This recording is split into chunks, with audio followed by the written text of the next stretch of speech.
Agora nós vamos para a página 24, onde fala sobre os indígenas e a construção do Brasil. Como eu falei, né, no descobrimento do Brasil, na proclamação da República, o Brasil ele foi ocupado por colonizadores portugueses que fizeram dos indígenas escravos, dos índios. Pegava o que os índios tinham apropriado, tomava deles, quando não matava, né, que é a exterminização, eles faziam o quê? Os coitados de escravos. Porém, os índios foram de grande importância para nós brasileiros. Eles deixaram culturas, eles deixaram nomes, que eu vou citar aqui no livro de vocês, fala. Então, ele foi de grande importância para o Brasil, os indígenas. Embora eles não tiveram valor, tá? Eles foram tratados como cachorro, como escravos, foram mortos, tratados de qualquer forma, mas eles deixaram um legado para o Brasil.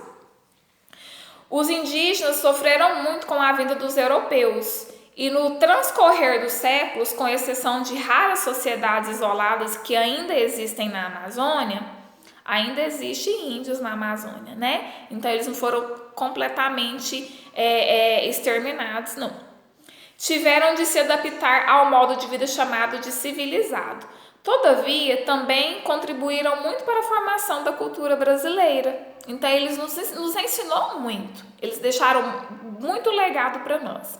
A começar pelo português falado no Brasil, que incorporou milhares de palavras ou nomes oriundos de idiomas indígenas, como arara, bangu, caipira, canoa, capim, carioca, Iguaçu, Itaipu, Jabaquara, Jabuti, Jacaré, Mandioca, Pará, Potiguar, Sergipe, Tabajara, Iara e inúmeras outras. Então, todos esses nomes que nós falamos hoje em dia é cultura indígena que eles deixaram de legados para nós. Eles nos legaram ainda o conhecimento sobre inúmeras plantas, incluindo as comíveis, as comestíveis, como a mandioca, a pumpunha, castanha do Pará, o pinhão, o caju, a guariroba, o umbu, a jabuticaba, o pequi, o cupuaçu, a pitanga, a piaçaba, a fruta do conde, o murici, o cajá, a goiaba, o guaraná, o genipapo, a erva mate, etc. Então, se a gente sabe que hoje essas frutas, né, essas plantas, elas são comestíveis, isso veio o quê? Da origem indígena. Também no uso de plantas ou ervas medicinais, a contribuição indígena foi importantíssima. Basta lembrarmos da quinina, que durante muito tempo era o único remédio contra a malária, no passado ela foi, da babosa, do guaco, da coca, do curare, da embaiúba, do timbó, do jaborandi, da copaíba, do jatobá e de muitas outras. Então, se não fosse eles, né, nós não saberíamos, aliás, até saberíamos, mas demoraríamos muito mais tempo para descobrir, porque existem plantas tóxicas demais. Por exemplo, muitos avós têm em casa aquela planta que chama Comigo Ninguém Pode, que ela é altamente tóxica. E nós sabemos hoje que ela é altamente tóxica, devido ao quê? À cultura indígena, tá bom?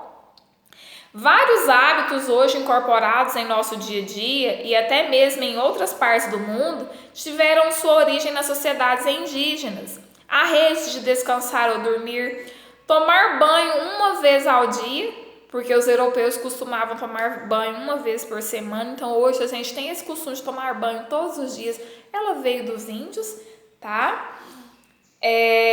Inúmeras comidas, lendas e folclores.